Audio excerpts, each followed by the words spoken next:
And this is what I have learned, after graduate from the medical school, that postgraduate exams, not passing the exam doesn't mean that you are not clever or you're not good. It's just every exam is a skill. You might have the knowledge, but you'll not be able to pass the exam. And it's not only about the knowledge, it's a game, and if you know how to play the game, you are going to win. So I always look at exams as gates. If you didn't pass through the gate, you'll not be even able to go further in your career. Always, that passing the exam is not necessarily a reflection of how bad or good you are. So I struggled with the IELTS for 5 times till I managed to get the score.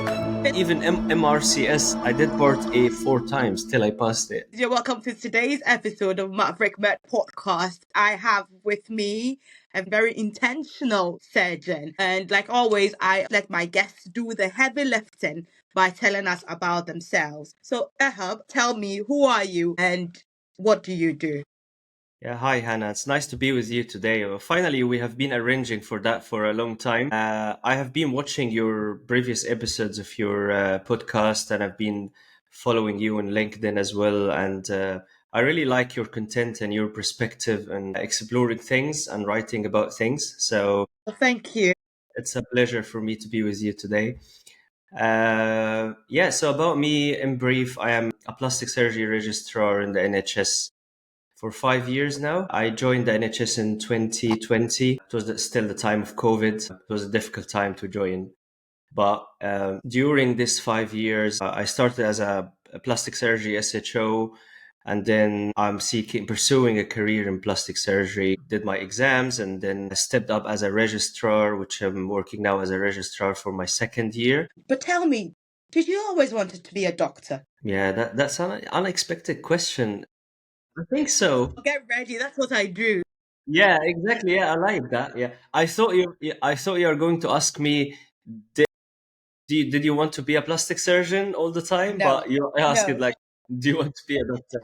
Yes, I think so. Yeah, I don't know what's the reason or what's the motive. Maybe since I was in school and we didn't have any doctors in my family, apart from one of my relatives, he was only the one who started to be a doctor.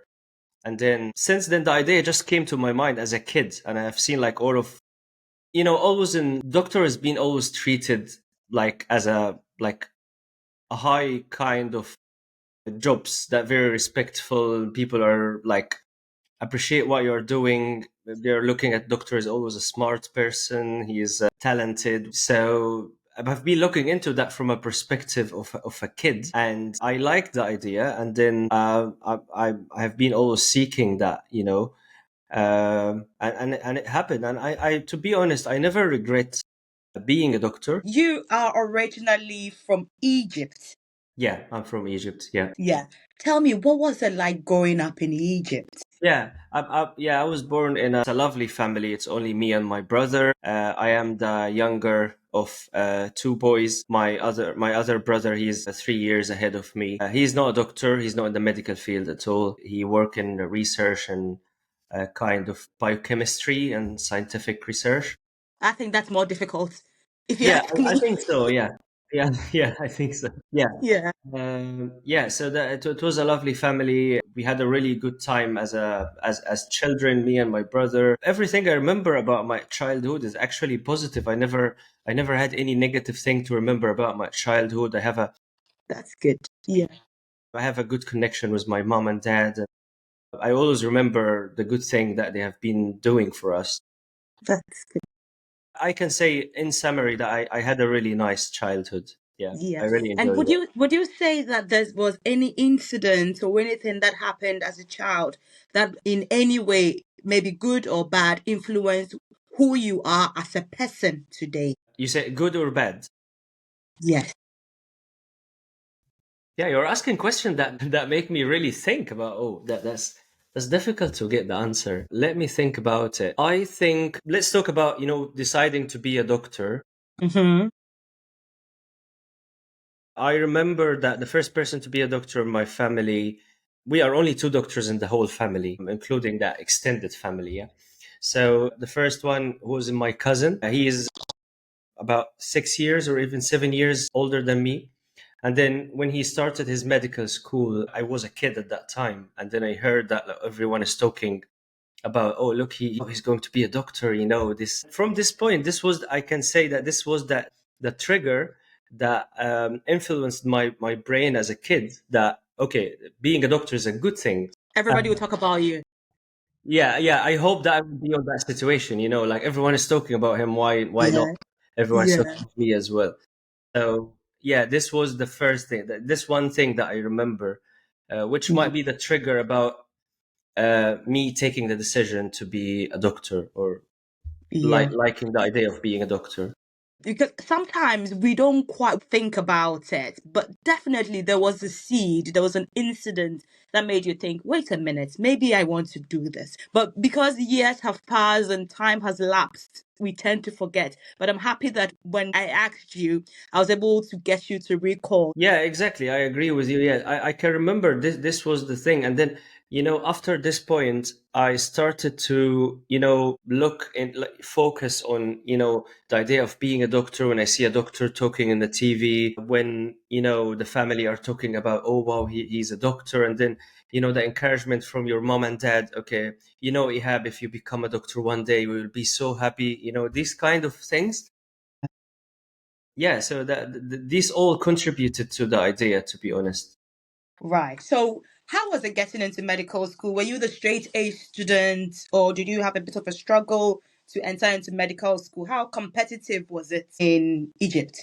And in Egypt, actually, the system that we have the high school, and it was 2 years system, which means that you do it's 2 years, and the accumulative score that you achieve in this 2 years will put you in a rank or a score, and then it will be like a kind of how many one want to go to medical school, how many one want to go to pharmacy. It's a kind of you put your application, and depending your score and your ranking and the number of the demands and the number of people who like this college or the other college, they will put the minimum score required for you to be eligible to go to the medical school. So this what happened for me. I didn't struggle, to be honest. I was good at studying, and assume all doctors are really good at studying and doing well in exams, because it's a tough journey, and if you're not really that person who is good at studying and keeping information and doing well in the exam, I think you'll not be the person who will survive to be a doctor at the end. I think this is one of the things that is a common factor between all doctors. So yeah, so my score was good, was high, was even higher than the minimum that was required to be eligible for medical school. And then I joined the medical school, and that was the start. And how long was medical school? Was it 6 years? 6 years, 6 years of studying and exams, and then we have internship. It's a different system than here in the UK. So in the UK here we have F1 and F2, which are the foundation years. But in Egypt we have only one year as a foundation year, which we call it internship year, which is only 12 months. So yeah, so in total 6 years of studying, 1 year of internship, and then after that you have the license to practice. You're a doctor officially. Tell me, Ehab, one of your highlights of medical school. What do you think about when you think about medical school that makes you smile or that makes you laugh? That's me Something again with my funny. question. Oh yeah, that's difficult. Mm. So the thing that came to my mind now, to be honest, was there's no doubt that in medical school we study a lot. Even lots of information, lots of materials and data you need to keep in your mind. But what? So that's why it was this was the stressful part, that you have a lot of things to study and to keep in your mind. But the good moments in between was the time that we spent together as colleagues and friends. After you finish the course, or you finish like a lecture, so we have like a time when we hang up together doing something funny, maybe go and we get used to sometimes skip attending the lectures, and then go to play video games, for example. Naughty things we do. And this was like funny moments, for us. We feel like excited, like we ignore that these things. We don't want to attend that lecture, and then let's go and have some fun and play these video games and make like some competition and challenges. So this times was really exciting. It's not funny, but it was exciting for us. These are the Absolutely. yeah, yeah, Yeah, that sounds like great fun. I mean, skip a lecture, go out, go play a game, like boy stuff. Let's compete. What yeah. was it then? Was it FIFA your time, or what did you Yeah, guys used to play? FIFA and PES, which is Pro Evolution Soccer. The thing that if when you go and play this in just your normal days without skipping lecture, it wouldn't have been more I was exciting excited. and more funny than, oh, I skipped the lecture and I just went to have some fun. Absolutely, yeah. That's The amazing. thrill is that you missed your lecture and that's what you did during the Yeah, time. That's exactly. exciting for Yeah, you me. feel like you're a naughty boy. Yes, yes. And that's what makes it fun. And this Yeah. feeling is new to our life because we get used to be the one that was very smart in the school, the one who's getting always high marks. And then when you decide to do that, I'm skipping the lecture, I'm just going to play video games. So this is like some kind of new feelings for us.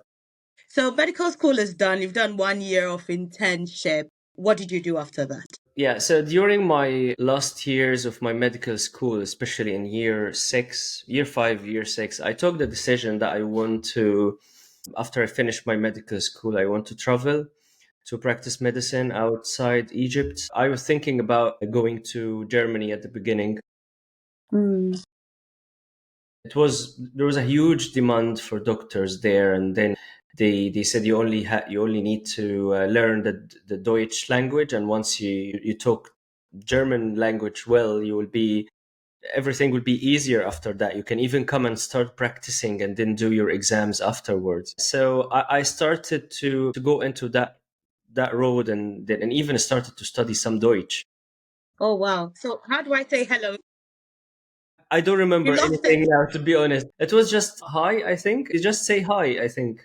I don't remember. I don't remember. Yeah. I will come to you about what happened because I only took like a couple of months studying some Deutsch, and then Yeah. I decided that this language is not for me at all. I can't imagine the rest of my life that I am living in a country that speaking that language. I'm sorry if that will be like a bit, if someone who's from Germany who will be listening to that, it will be but for me it was a tough language.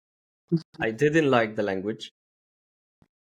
I mean, it's a lovely language for someone who's native and he's talking it as a nature, but for me to learn the language and to be proficient in the language, that was very difficult for me, to be honest. So I decided the other option for me, I was thinking about going to USA, USMLE, and also UK was the third option. Hmm. Yeah, and at the end, I took the decision. Let's go to the UK. It was relatively cheaper and more. If you compare it with the road to the US, was relatively more approachable than the US at that time, at least for me and for my condition. So I decided to go through that way. Yeah. And you're here today. Yeah, and I'm here today. But that was after my journey from taking the decision that I want to come to the UK as a doctor and then coming here. It took about 4 years actually. And the journey of struggling with exams, and you have some time to do repeat the exam, especially the English exam, which was at that time the OET wasn't an accepted test, so you have to do the IELTS, and the common problem about the IELTS is in the writing, and it's really hard to get that 7 mark in the writing. I always get 6.5, and I had to repeat IELTS about 5 times. Oh no, did you? Yeah, yeah. I did it 5 times only to get that 7 Seven. score in writing, and then straight away after I got the score in the IELTS, they started to accept the OET, which is relatively easier. Yeah. Yes. So Yeah. that's what So happened. finally you scaled over the out. How was Plub 1 and 2? Yeah, Plap one was yeah. So I struggled with the IELTS for 5 times till I managed to get the score, and then straight away went to Plap one. Plap one was fine. I passed it from the first time, and then it came to Plap two. In Plab 2 you have to travel, and most people just come here in the UK, and they take a course. They might stay for a month, more or less, but that's what I did. I came and stayed for 1 month, attended one of the Academies. academies that are giving the courses for to prepare for Plab 2. I didn't pass from the first attempt, which was very challenging for me, to be honest. Given that you've always been a straight A student, you always pass everything on first attempt, you're getting scores higher than normal. So any little setback really makes you think, oh my God, what's happening here? I Yeah, can relate. exactly.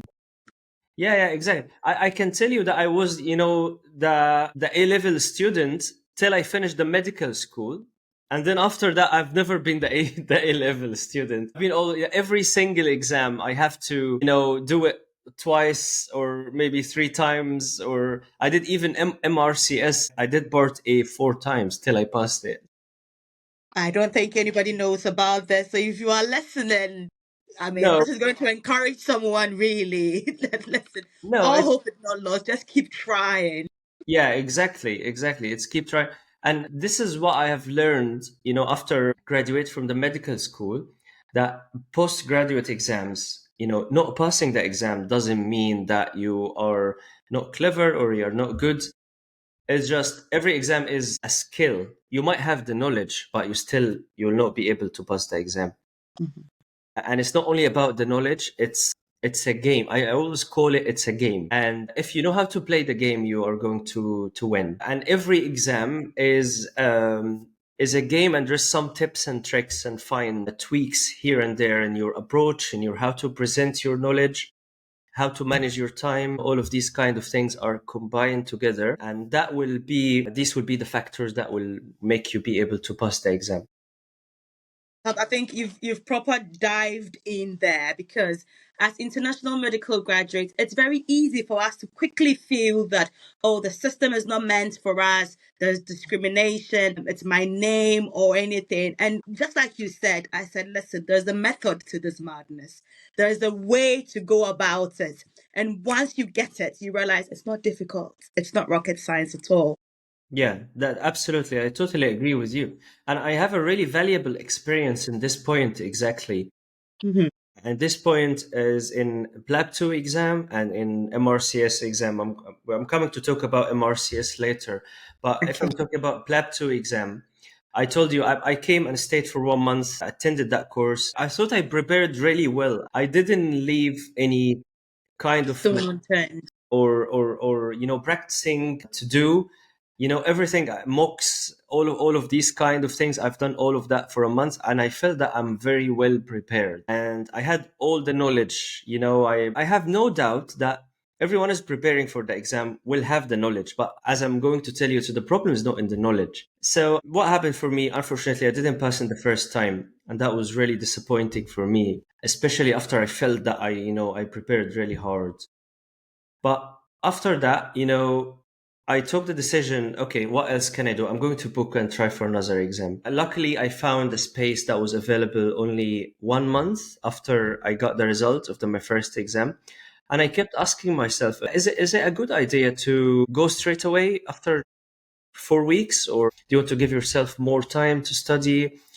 And then I had like some discussion with some of my friends and some of the people who already passed the exams. And then I decided that the problem wasn't the knowledge, because I felt that I have the knowledge, but I think the problem is the approach. And I started to get to this point when I even started to analyze the scoring of each station of the exam. And I kept recalling what I did in each station. But some of these station, my feeling that I didn't do well at all in that station, and I was surprised at the result that I was given nearly the full score of that station. And some other station, when I thought that I did really well, and I found myself that I got 1 mark or even 2 marks only on this station. Yeah, so that made me really stop and think. Okay, wait a minute. There's something here. It's You might have the knowledge, the exam it's the idea of presenting this knowledge in the way the examiner want to hear it from you. And I started to put myself in a situation of the examiner. Okay, imagine that you're the examiner on that day. You're going to watch about like 20 candidates. I think or even more. I think we have to. I think it was 18 stations. We are two rest stations. So if I'm an examiner, I'm going to see like 20 candidates within the next 3 hours. Everyone is coming, and there is someone who's acting as a patient, and then everyone is repeating the same questions and the same answer and the same question. Me as an examiner, I will only just have a checklist, and I'm going to just wait to hear the buzzwords that I want to listen to. So, And that's it.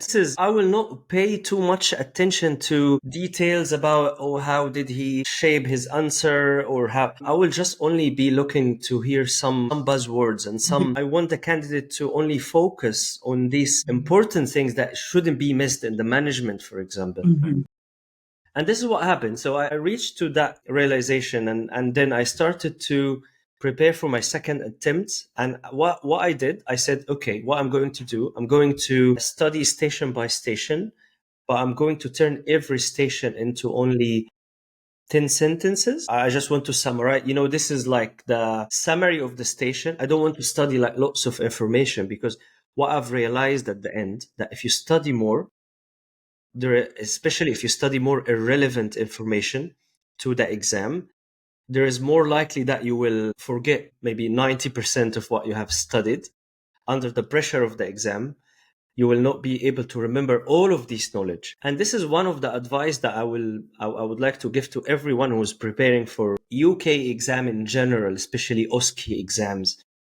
You have to study what is sufficient to recall and to present on the time of the station, which is only 9 minutes. And don't think that if you study more, that it's a good thing. It's good to study more just to build your It foundation will be and good for understand. life, but not for Yeah, the exam. exactly. Yeah, to understand them, to have a good foundation. It's for your understanding. But when the exam is coming, you have to focus only on the buzzwords or the most important things that you Mhm. shouldn't miss. So and then yeah, so cutting the long story short, I turned every station into like 10 sentences. I in the history I shouldn't miss this. In the examination I should focus on this.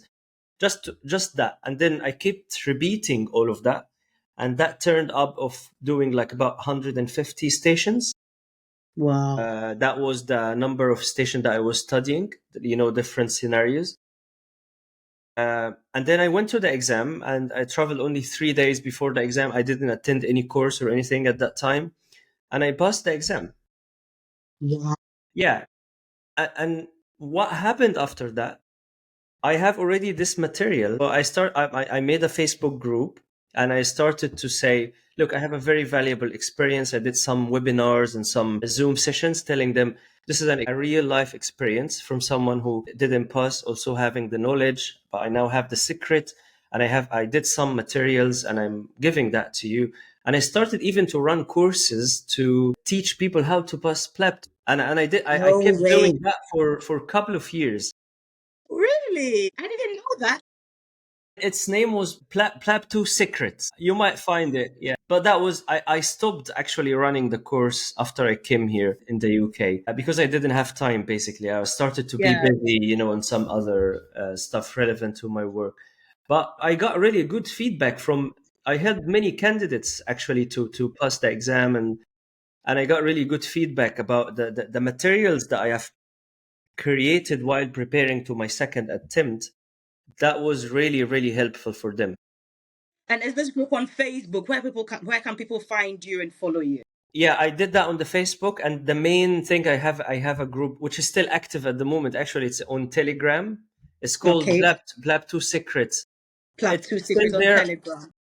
I think other people are active on it, and they keep even sending ads about other academies and other courses and stuff. But I'm not really active on that group at the moment. And then at the end, Nevertheless, I'll still put the description I'll put a link in the description if anybody is thinking of taking the plabs or knows somebody who's in that stage and it might benefit. You might never know. yeah, I'm happy. I have also the full course material ready. Like if anyone want to get them, I Yeah. can send you a link so you can download them. They are Yeah. all ready. But I'm not sure if these are the updated thing for now, Mhm. because this was data from 5 years ago. Hmm. So there might be some more updates or some more new scenarios and stations that came afterwards. But it was Yeah. a valuable experience. It was valuable experience, to be honest, for me. The whole experience was really valuable for me. So what you come across to me as is that you, in spite of the downtime, what you did was that you looked at it, you're able to pause, reflect, and see what am I not doing right. You didn't initially just zoom into, oh, they don't like me because I'm from Egypt Yeah, and no. everybody hates me. They don't like my accent. I don't sound British. That's why they didn't make me pass. But you saw, what am I not doing right? What is it like? Let me look at it from the eyes of an examiner. And that's the truth. After you've seen a lot of people, and as we even become like supervisors, and we ask somebody to debrief, in your mind you're thinking blah blah blah. Just get on with it. What are you saying? Just get to the crust of what you are saying. So you are absolutely spot on there. Yeah, exactly. These things that we keep hearing about, you don't like your name or where are you from or the way you are talking, your accent and all of that.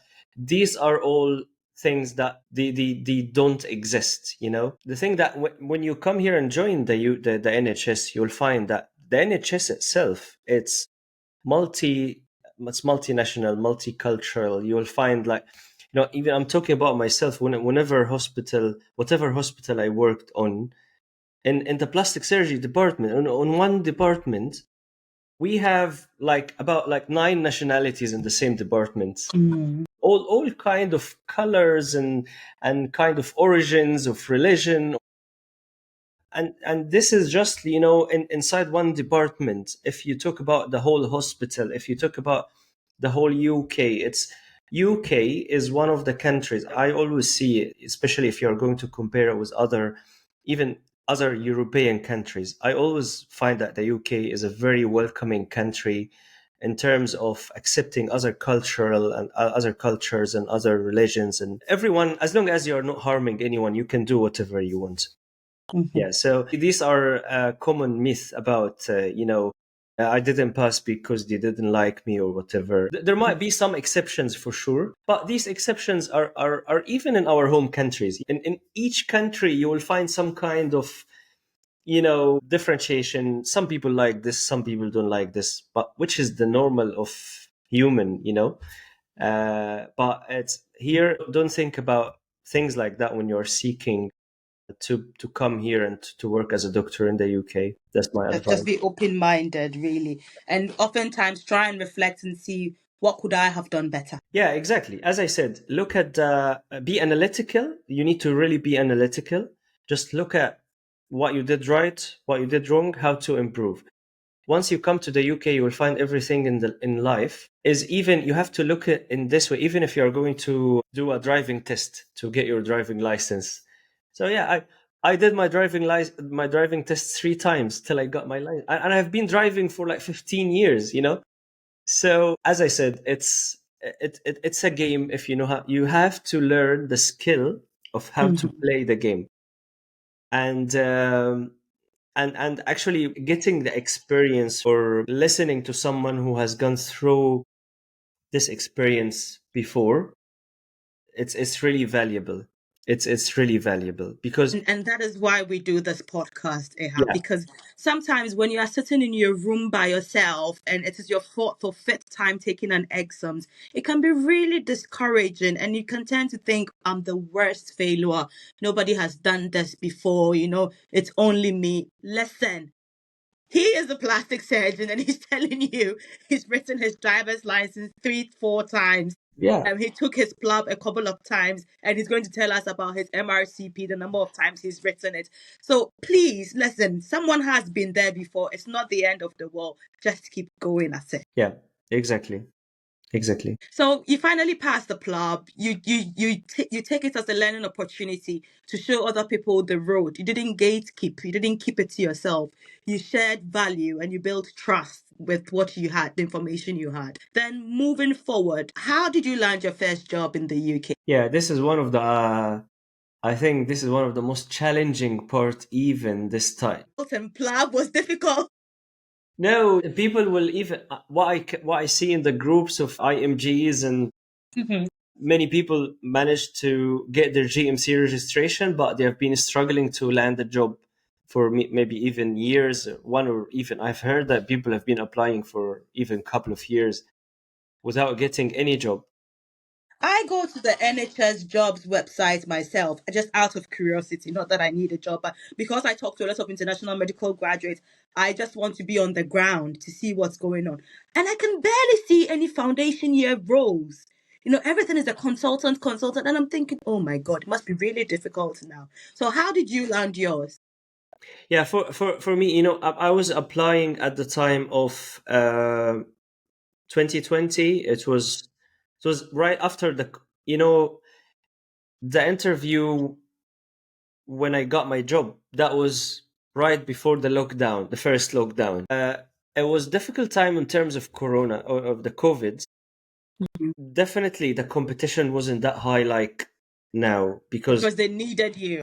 exactly. So normally at that time, you would normally just give yourself after being get your GMC registration to apply for maybe a few months, maybe 3 months, 6 months. Within that time, most of my friends, most of people that I've seen, they usually got land their first job within 6 months after getting their registration. So, were you employed as like an SAS or locally employed, or was it just what role did you get into? Yeah, I land it was just SHO Okay. role. By the way, when I came here to the UK, I didn't have any surgical experience before coming to Oh. the UK. So I can say that I was lucky that I started in as a plastic surgery SHO, which was the specialty that I was keen to pursue a career on. Mhm. So I was that was my luck. That was just my luck. The thing that I've been applying to everything at that time. Once I got the GMC registration, I've been applying to every SHO Job. job. But I was applying in surgical jobs because for me you have to decide you are into medicine or surgery. So if you are into, some people might not even know, but for me the decision was already made that I'm into surgical specialties, and Mhm. I was thinking between orthopedic and plastic surgery. But at that time, after I got my GMC registration, the idea wasn't to do what you like more than just get your first job in the NHS. I was applying Get your for foot in the door, and then when you are in, you can now survey. easier to change. Exactly. So I was applying for every surgical SHO job and also for emergency A&E because I know that, and still till the moment, there is always high demand for emergency. There's always, the turnover in emergency and is always more, and they always need doctors in emergency. So I've been applying to emergency SHO, and for I applied also for all surgical specialties SHOs. Yeah, and then I did some interviews in emergency, and I've been even that was my first interview, and it was an emergency consultant, and she told me, I remember it was a hospital in London, and she told me after the interview, she gave me the feedback that you haven't been you did well, but you haven't been selected, and she told me, I think you are not an emergency minded doctor. I think you'll be better on surgical jobs. Tell me, what questions did they ask you that made her come up with that? Well, I don't actually remember what exactly the question, but one of the things that I remember, she asked me about if you have these three emergencies coming to you. I don't remember what exactly the clinical scenarios, but So it you was have like a these three. triage scenario. Yeah, exactly. What are you going to do? What are you going? How you are going to deal with it?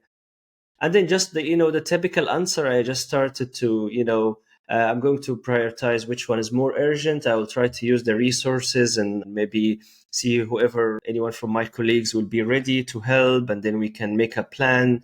So some can go and deal with this patient, and some can start and do that for this patient. This is also another thing, that an advice that I want to give to someone who is going to have an interview. Sometimes the question is asked not to, and doesn't have a right or wrong answer. These kind of questions are only to test how are you thinking, how systemically you are approaching situations. There's no definite right or wrong in these questions, and there are many questions in the same way.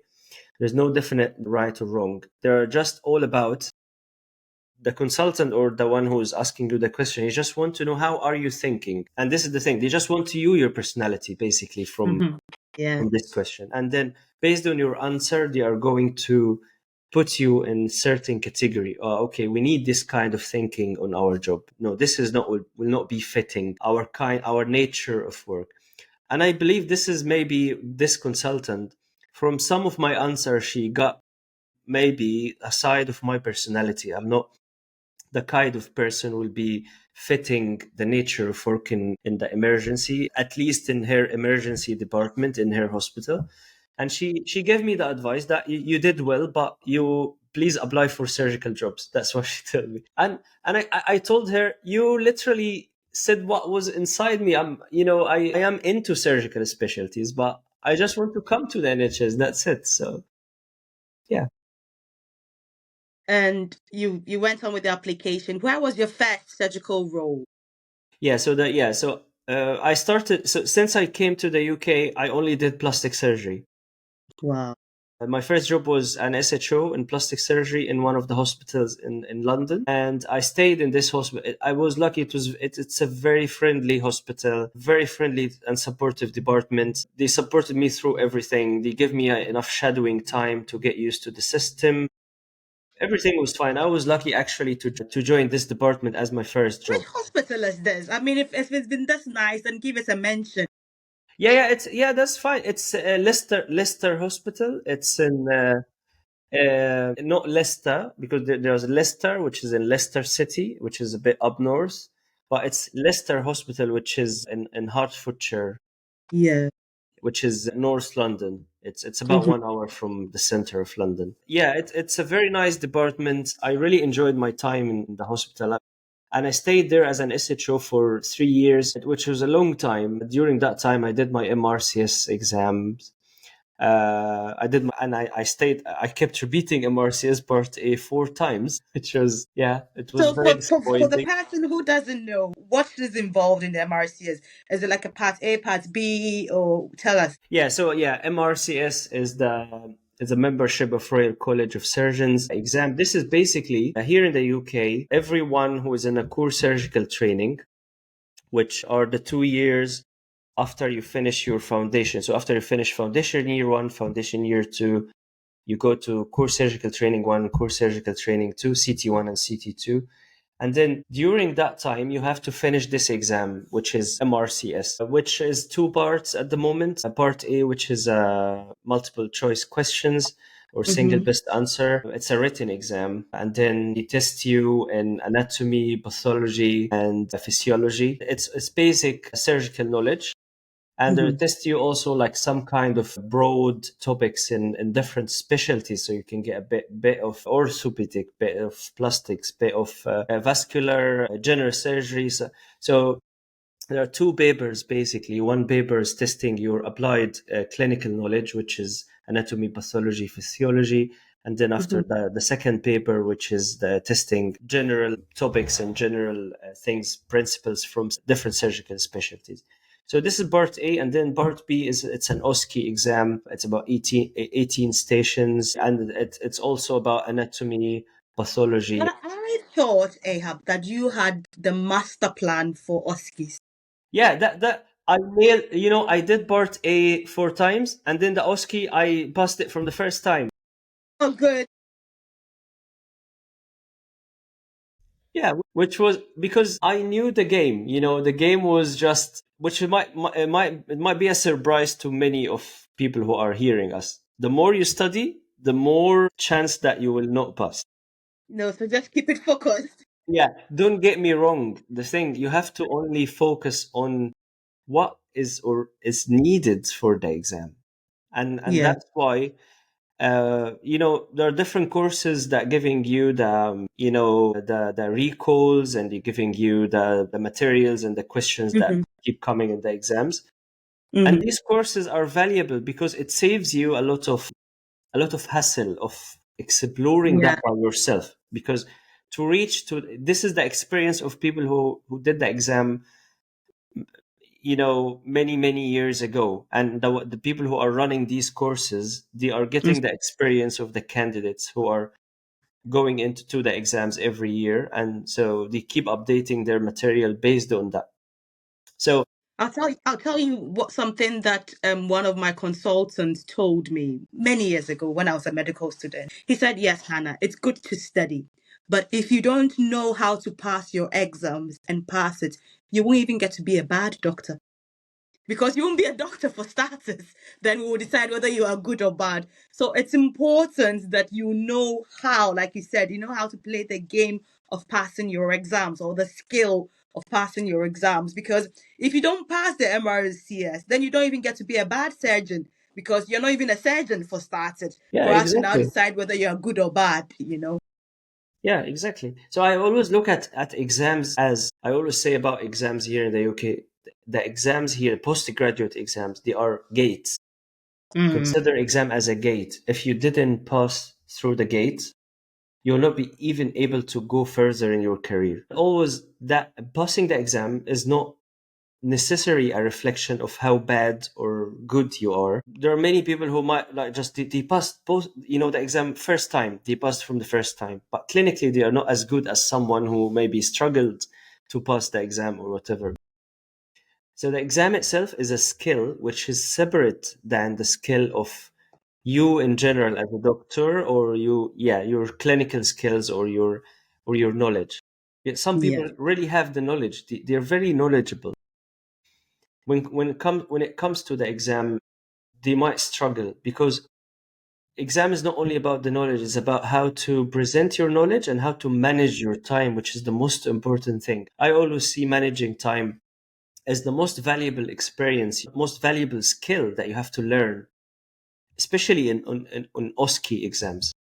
exactly. Because if you know it and you don't have the time to say it, we don't know what's in your head. Yeah, See, exactly. and you're only marked or assessed based on what you've said. So if you've read all through the night and you come there and you don't say key things like respiratory rates, this, that, like the key point.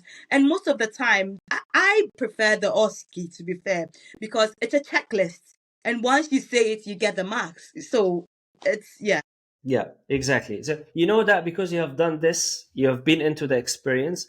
But people Hmm. who didn't go through the experience, they don't know. Hmm. And that's why seeking mentorship is really important. I think the Let best me see. investment that you can do, basically, seek mentorship from someone who has gone through the experience. And whatever money or time you are going to invest on that, that would be very valuable, because the disappointment that you will have after It not will save you passing the the exam. heartbreak,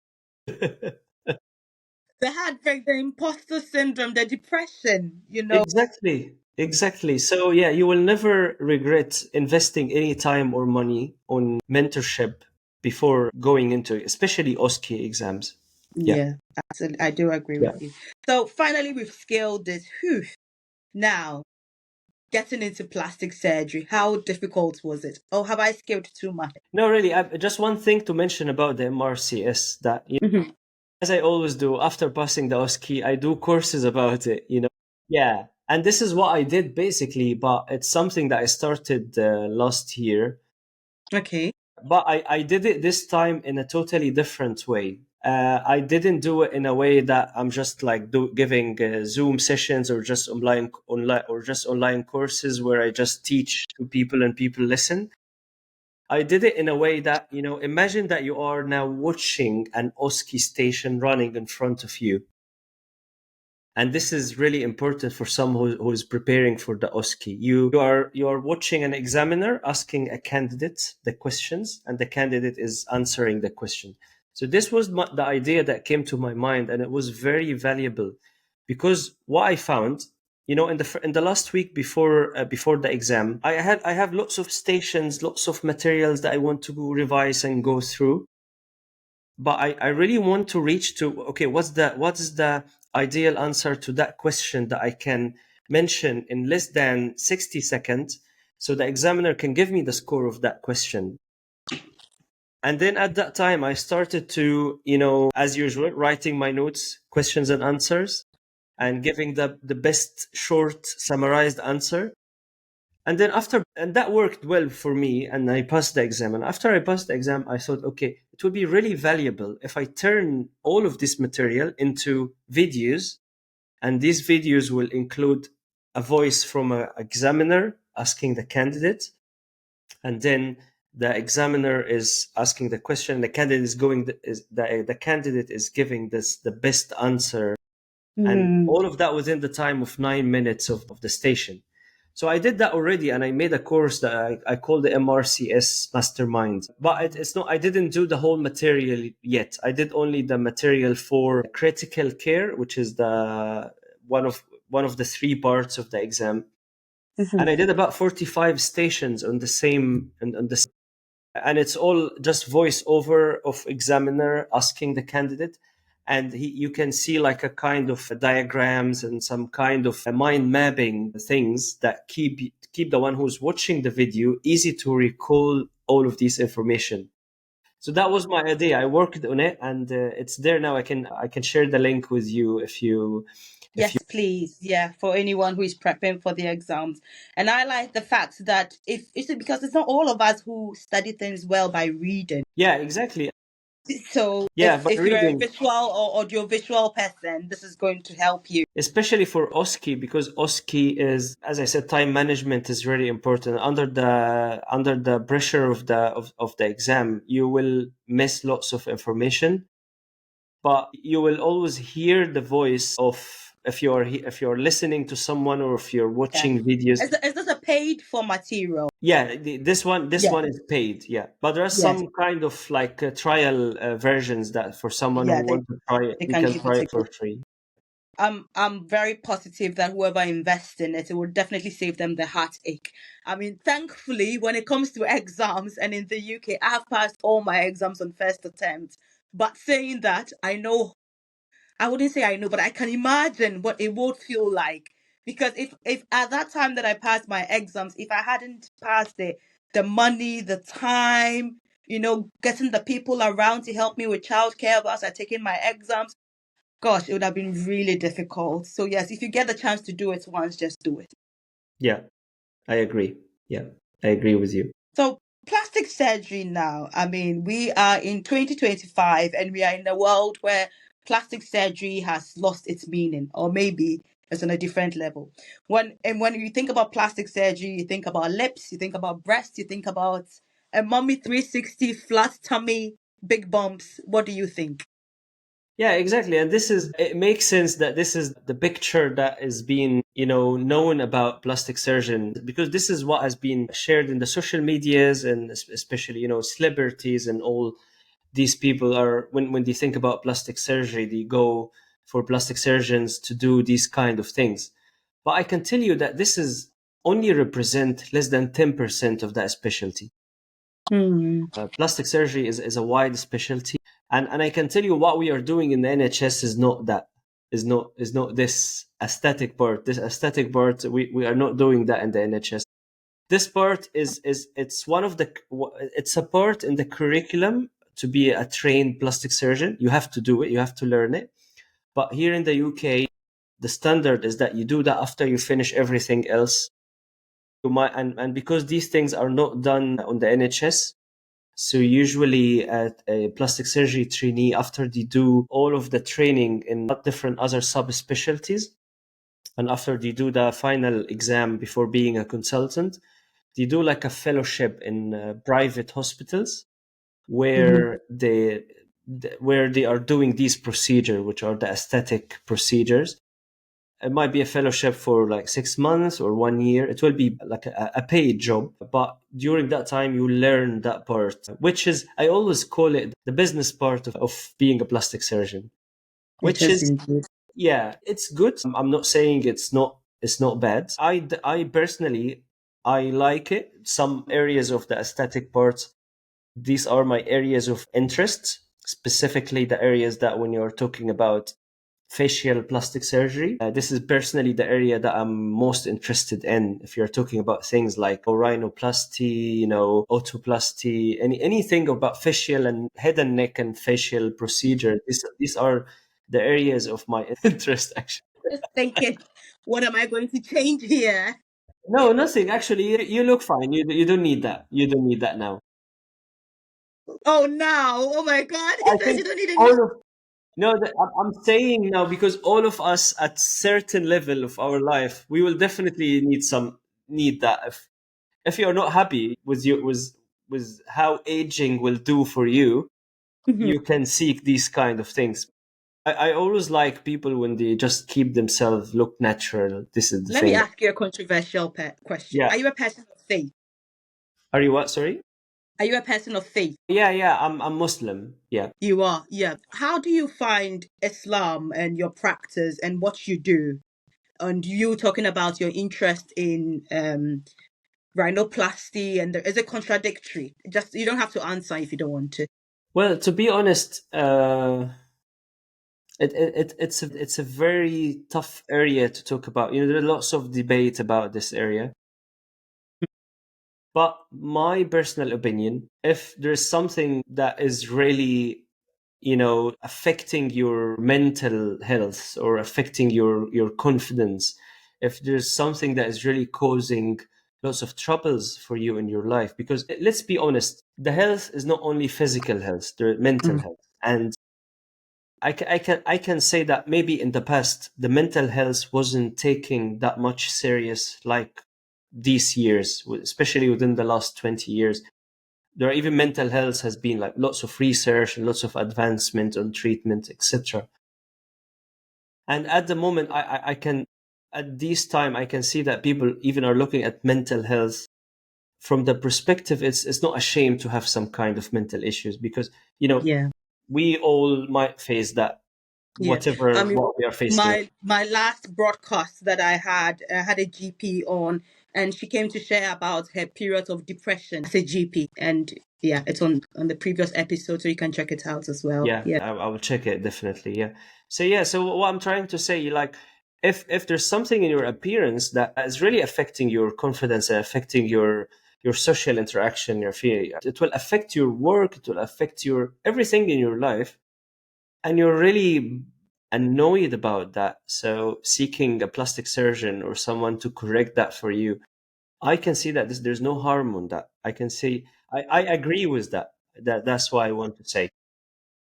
so what you're saying is that in your faith with Islam, you don't find it contradictory at all, because it is a form of healthcare, because you are protecting people's mental health. Yes, exactly. Yeah, I agree with that. I totally agree with that. I can't see this is something that is contradictory to. You're practicing Islam. Yeah, exactly. Yeah. I agree. I am Christian, and I say I use makeup.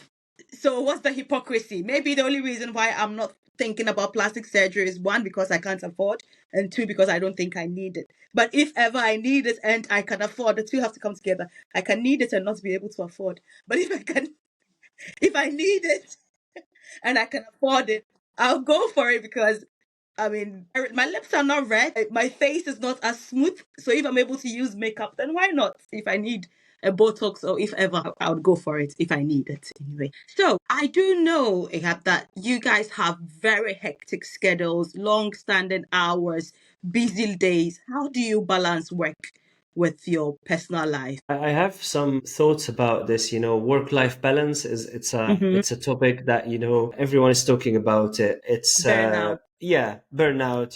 These which exist, Mm-hmm. and I have been me myself. I've been trying to find that balance for a long time. And if you look at my Post on LinkedIn LinkedIn. profile. Yeah. The core thing that I'm talking about is, as a surgeon, how to proceed in your career, how to get further in your career without missing important time in your life. And my idea about there's nothing called work-life balance. That this is might be a bit surprising to some people, because basically, if you want to achieve something either in your life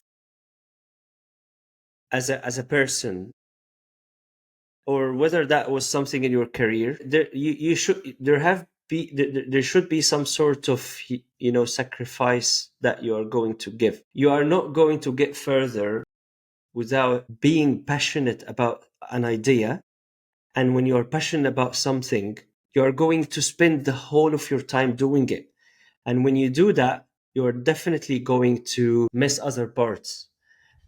It's if someone is telling you that you can do the balance, which means that you can work a little bit on that and a little bit on that, it's fine, you can do that, but you will just have an average life. You will not get like very high and very advanced on one area. And if this is your goal, that's fine. If your goal just, I want to be an average person who just enjoying a bit of this and a bit of this and a bit of this, and this is my goal, I'm happy with that, that's fine. So what I want to say, that work life balance is very subjective. It's different between one person and another, and it depends on your goal, what you want to achieve in your life, and everyone has his goal. And as long as you are happy with what you're doing, so just do it, because your goal will not be the same like someone else. So what's your goal? Yeah, that's a good question. So the goal for me is, I enjoy being a surgeon. I like the specialty that I'm working on, but I don't like the idea of having my schedule being controlled by someone else. I won't be the one who's controlling my schedule. I won't be the one who is taking the decision. Okay, now I want to stop. Now I want to sprint. Now I want. So this is the thing. And actually, this is a kind of thing that you will not be able to achieve in your life in a short period of time. But you have to put it in your mind. And even if you're not able to do that now, you have to give yourself like a time frame, and you have to give yourself, you have, as I said at the beginning, the intention that I know that I am sacrificing this part of my life now, and I understand this, and I keep telling that to all of the people around me. I say that to my wife, I say that to my friends. We might not go to like have lots of holidays together, for example, within the next year or whatever, and I know the reason why, because after 1 year I will achieve this and this, and then by that time we will be able to Go achieve on what we have holiday. missed. Yeah, exactly. So this is my idea about, this is my goal basically, that I just want to do what I want to do, when I want to do, where I want to do, without anyone putting any obligation to me. So that's my goal, if you ask me. You And just to want that autonomy. exactly.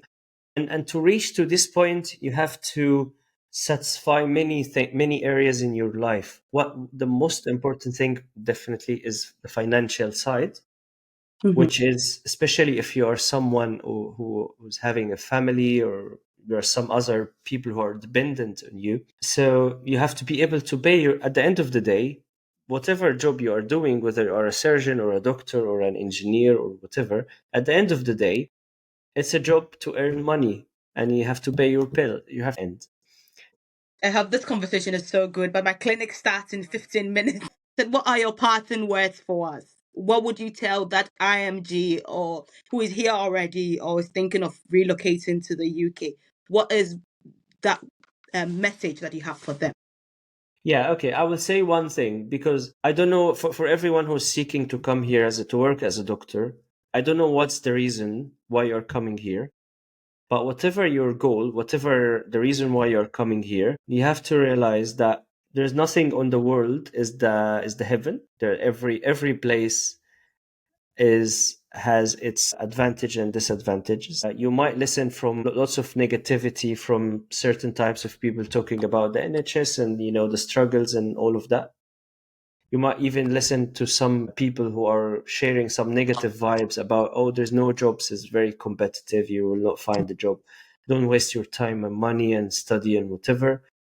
We have been all hearing all of these kind of things along our journey. So my advice to you is just know exactly why you want to come here, and don't listen to anyone who's sharing negative vibes with you, because everyone is sharing from his experience. So even if you will come and find these negatives, at least it will be from your own experience, not from one else's experience. So your experience is the goal, and then after you do go through the experience by yourself, you take your decision. And I can tell you that you at the moment will not be the same person after 5 years. Your decision at the moment will not be the same. And whatever decision you are taking now, appreciate that, because this decision is based on your condition, based on where you live, based on what you're thinking at the moment. But many other circumstances might change in the future, and that's okay. And this is happening. This is the normal thing that happened for all of us. Just go through the experience by yourself and then take the decision based on your own experience. This is my advice for everyone seeking to come to the UK. That was really deep. I've thoroughly enjoyed it. Guys, please follow him on LinkedIn, Yeah. and I'll post the link in the description. Until we meet next time, I would say it's bye for now. Bye. Thank you, Hannah. Have a good day.